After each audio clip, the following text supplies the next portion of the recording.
Thank you very much for making a date in the marketplace. Now, Pioneer Kitchenware would no longer be trading on the Ghana Stock Exchange from today.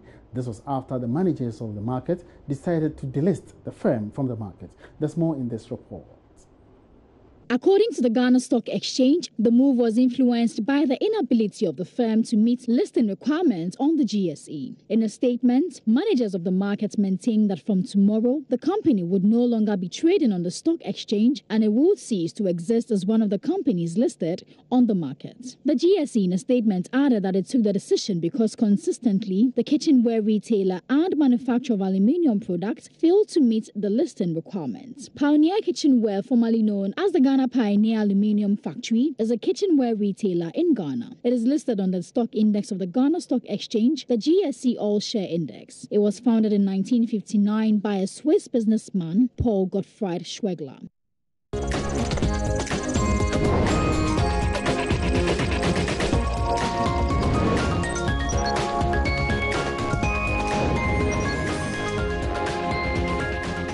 Meanwhile, investment analyst Mahama Idrisu has described Pioneer Kitchenware's delisting from the Ghana Stock Exchange as timely. The Ghana Stock Exchange has removed the aluminum and kitchenware manufacturer from the bears over failure to comply with listing rules. Mahama Idrisu tells Joy Business the regulators need to send a strong warning that they will not tolerate such firms again.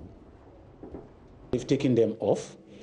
I'm sure PKF, for the time that was given them, was not able to come up with any strategic, a purposeful strategic plan to be able to make sure that they get out of the breach of the after listing rules of the stock exchange. For you, do you think that this is long overdue? We've had these problems with these companies on the market. Do you think it was long overdue?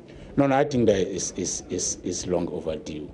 And I still think that there are some companies the stock exchange will still have to investigate and do a lot of audit to make sure that at least even if we have 20 companies listed, that are companies that are making profits, that are companies that are making, at least giving investors some kind of return. You know, all these things add up to affect the volatility on the market. Every slight reduction in profit or in revenues give effect to other companies that are actually doing well because there's no consistency.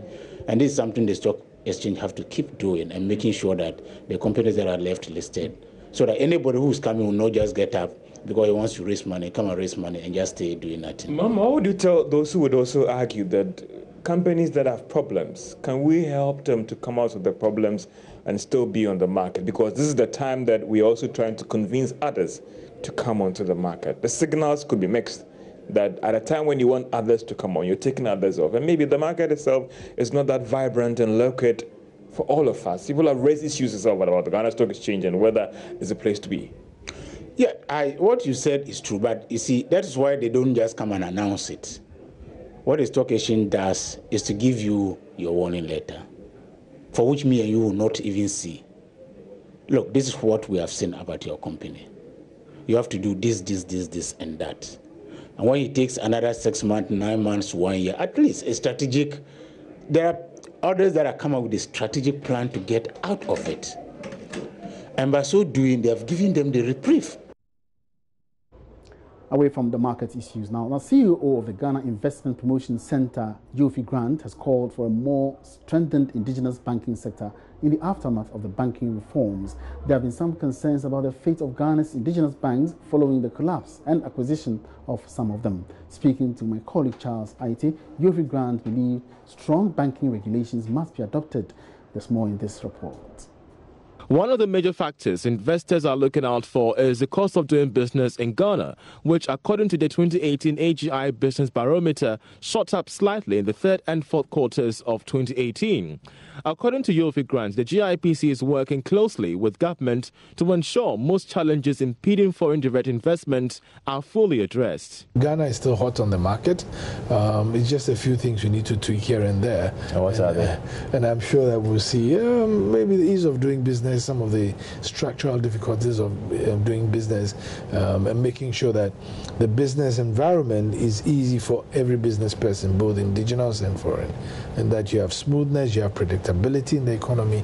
And I dare say that a lot of the hard foundational work has been done in 2017 and 2018. Yofi Grant also engaged me on his main concern regarding the cleanup in the banking sector. Let's save our local banks, he tells me, especially when this could be a symbol of local content in the banking sector. For me, the great difficulty is how do we build a solid indigenous banking banking industry that's indigenous, getting indigenous banks to grow and beyond these things. And it's all really about governance, getting the governance right and making sure that we have capability and competence in the sector. And I believe that should happen. I mean, Ghana has trained many bankers over the years, and this is the time for them to actually manifest all that. The IPC coordinates and monitors all investment activities and assists domestic and foreign investors in the country. The Ghana Union of Traders Association, GUTA, will in the coming days meet government on a number of issues which is affecting their operations, which includes high import duties. Even after the introduction of single window, GUTA still believes the cost of doing business at the port remain high. Dr. Joseph Obing is president of GUTA. He tells Joy Business a reduction in import duties is a priority on the agenda when they meet government. People are even proposing the model of Singapore, the model of Dubai and elsewhere. And all that we are saying is that we want duties to be affordable to ensure compliance. But without that, government will bring so many systems to come boost or enhance on revenue collection.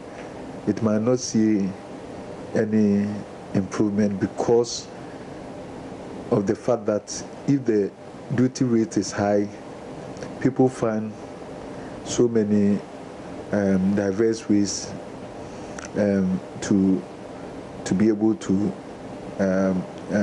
do their business, however illegitimate that it might be.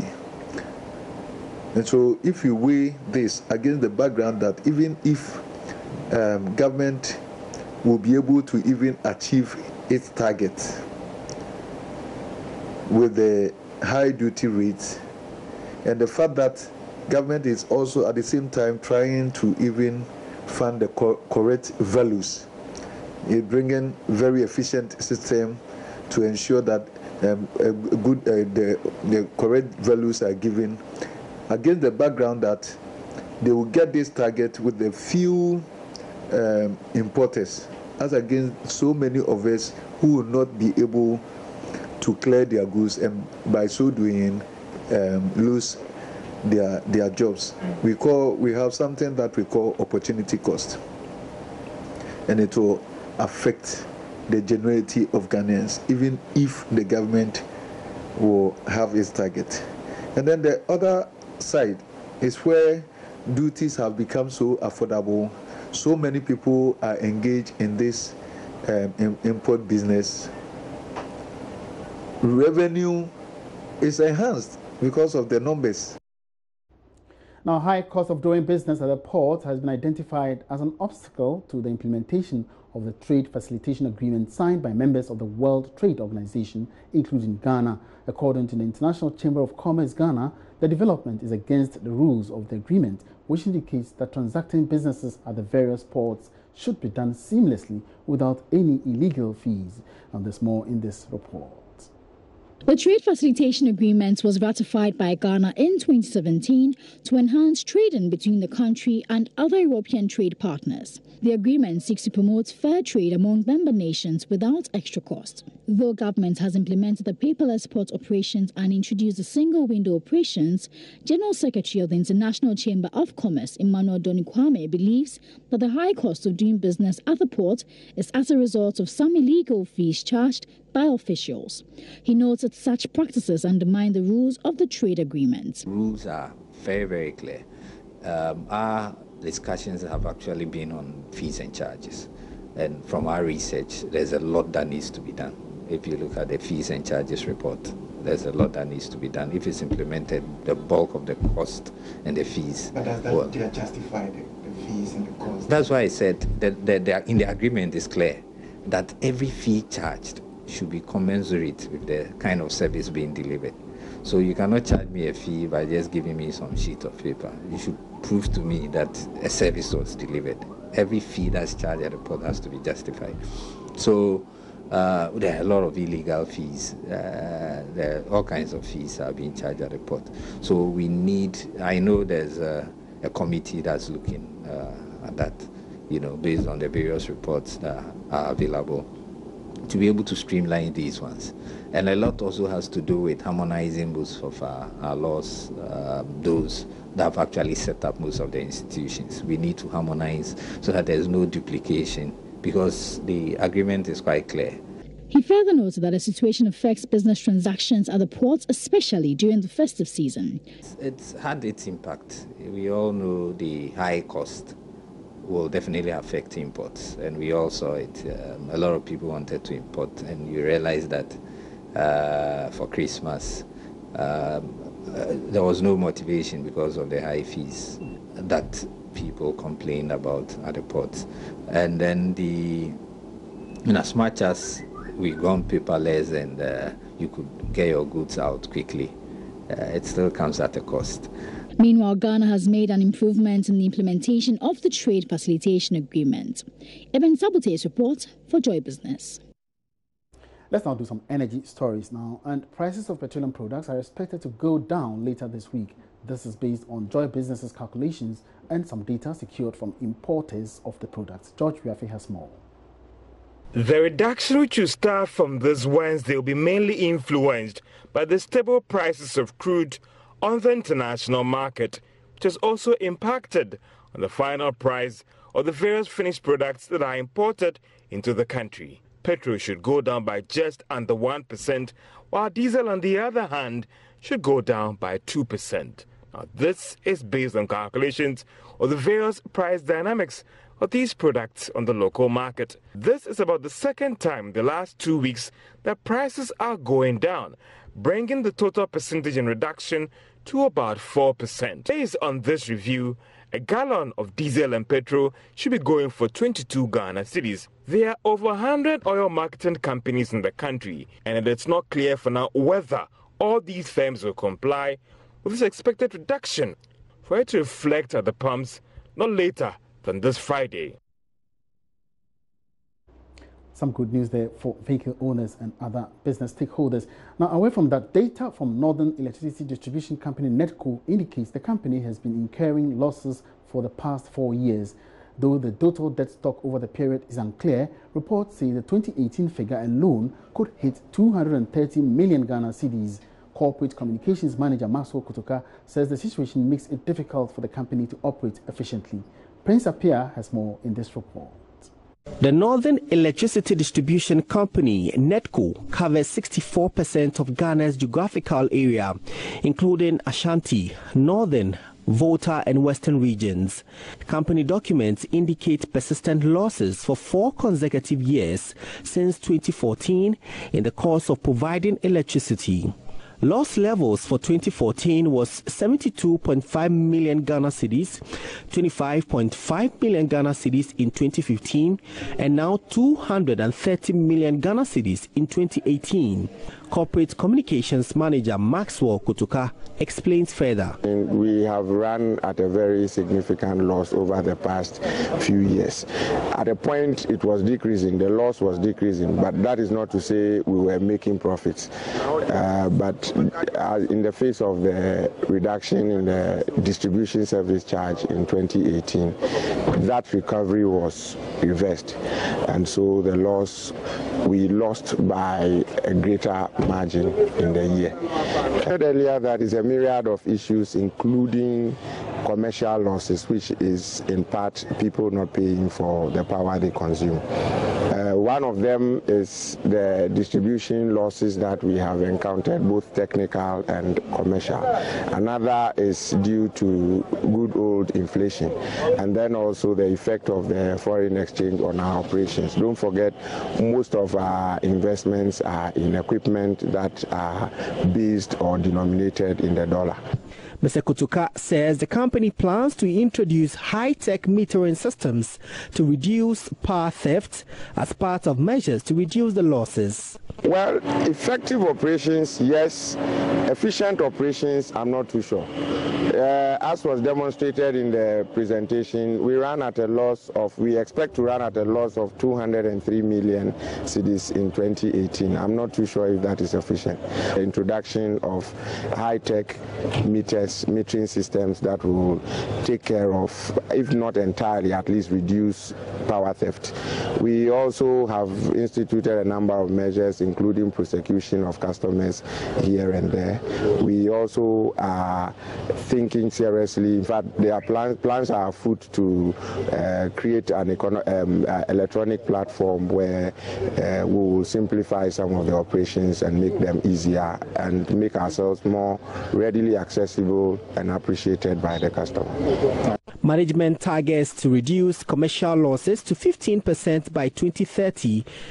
The measures are expected to improve debt collection to 98% by 2020. Prince Apia reporting.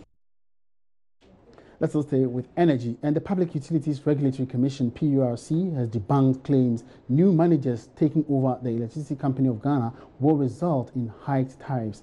The minority in Parliament had earlier claimed the energy sector is in crisis because of ECG's spiraling debt. Meanwhile, the Ghana Grid Company Limited, GRIDCO, is asking for as much as 2 times what it currently charges for transmitting power countrywide, saying it will struggle to operate without that. The PURC, however, says the review will be announced by February 1. Now, I've been joined in the studio by Megdad Mohammed. He's a researcher with the Institute of Energy Studies to tell us more about this particular development. Megdad, welcome to the marketplace. Well, thank you for having Now, what is the justification for these demands by the power producers? 95% is quite huge, as well as 40%. Well, there's a need for us to pay realistic tariffs. And today we are paying the ESLA debts because some generation that came before were not paying realistic tariffs. Okay. We would either want to continue the status quo by also paying ridiculous amounts for tariff so that tomorrow another generation will also pay the debts we have paid for those who came before us. So the call for the readjustment of tariff is very valid. For example, I know that the receivables of GRIDCO is almost hitting $1 billion just for the 2018 power year. And I know as for ECG's debts, we've come to discuss it all over and over again. VRA's debt is because of ECG's indebtedness, and other independent power producers are having challenges. But the most important discussion about this is because if you look at the movement of the debts of NEDCO, for example, for the 2018 power year, they have incurred a debt of about $230 million. Yeah, exactly. No, cedis. And if you look at the fact that in 2017, their loss was about $10 million, 10 million Ghana cedis. And then just the following year, it's 230 million. It's because of the reductions we had in power in the year 2018. Now, you look at the relationship of the cedi and the dollar and other factors. Yeah. So even before we witnessed this, or even before the minority stated that there are going to be astronomical increases in tariffs, we had the impression that with a new manager or management of ECG taking over come February 1, we don't expect so much increase in tariffs again. So why is it that all of a sudden power producers are demanding these increases?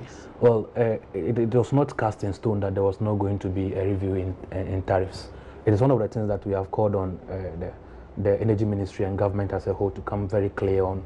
For example, in the discussion on the concession, we were utmostly concerned about job losses, and we did not discuss tariffs the way we should discuss it. So we have an understanding. Yes, we understand jobs will not be lost because we had raised questions on it. But we can't say the same for tariffs. We know that over the next 5 years, Meralco and PDS will be investing about $580 million in the distribution infrastructure of NEDCO and ECG. And we also know that one of the reasons why we are bringing in the concessionaires is because we don't want to continue the management practices that put ECG in the position for which we brought in the concessionaires. Exactly. And one of those things is the payment of realistic tariffs. If ECG is in debt because we're not paying realistic tariffs, should that continue when there's a new management? And if it is not going to continue, it will mean that we should expect some adjustment in tariffs.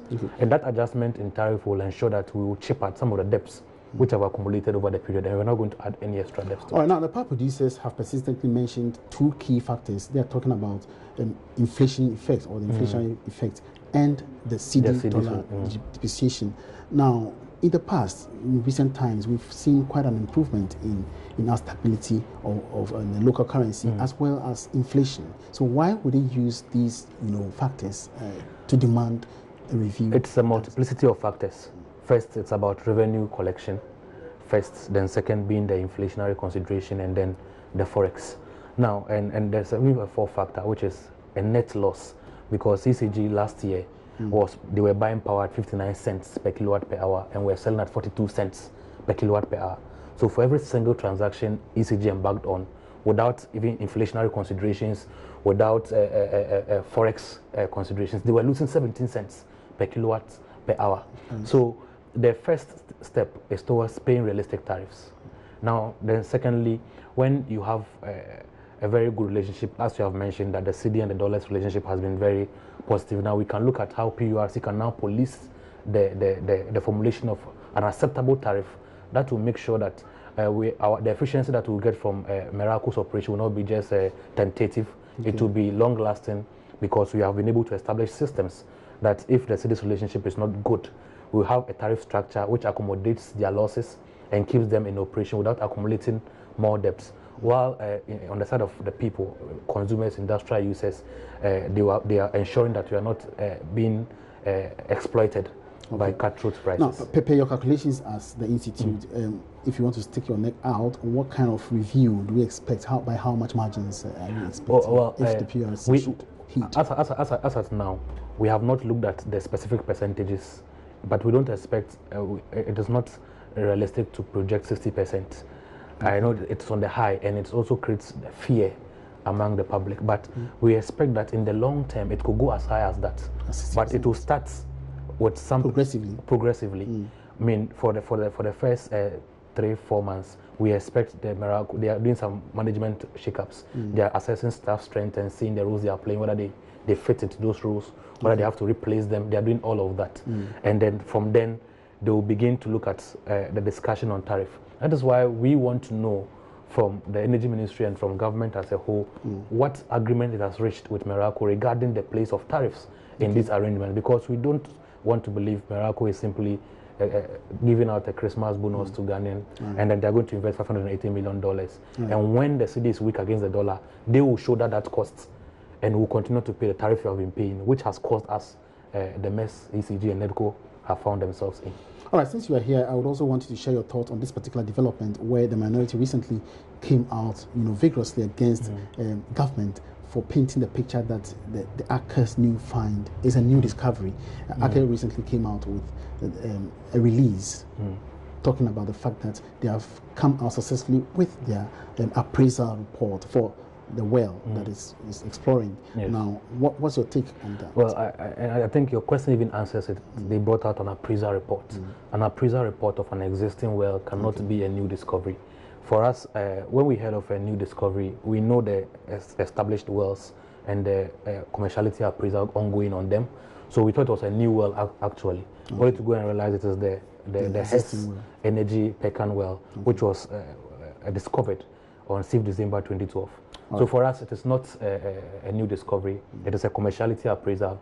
And by whatever extension, we don't want to believe that there's a misinterpretation here. It is not a new discovery. Many thanks for your time. Megdad Mohammed is a researcher with the Institute of Energy Security. He's been sharing his thoughts on several energy issues here on the marketplace. And on that note, we wrap up this afternoon's edition of the program. My name is Emmanuel Apuaji. We are free. Have a good afternoon.